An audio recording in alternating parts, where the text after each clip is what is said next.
સમજો, કોળી સમાજ જયારે આટલી મોટી સંખ્યામાં ભેગો થયો છે ત્યારે આપને કહેવાની ઈચ્છા થાય, અમે જેવા ગણે તેવા, પણ મિત્રો અમારા જેવા માથા ભારે બી માણસો આ કોળી સમાજને જોશે. બધાય બધું કામ હરકી રીતે ન થાય,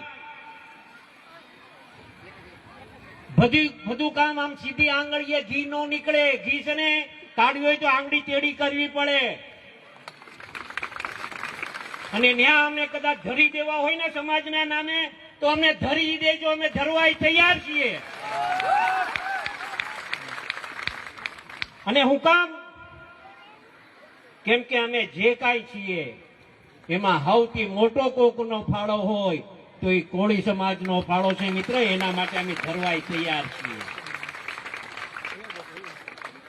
ઘણા બધા બહેનો બેઠા છે, જ્યાં નજર નાખો ત્યાં સુધી નજર જાય ત્યાં સુધી ભાઈઓ બહેનો બેઠા છે. મિત્રો, સમાજ જયારે ભેગો થાય ત્યારે ગર્વ અનુભવતા હોઈએ છીએ, અને હું ગર્વ અનુભવું છું. અને માતાજી પાસે હંમેશા પ્રાર્થના પણ કરું છું કે મને આ ભાવ કોળીમાં આપ્યો ને, આવતો ભાવ આપતો કોળીમાં આપજો.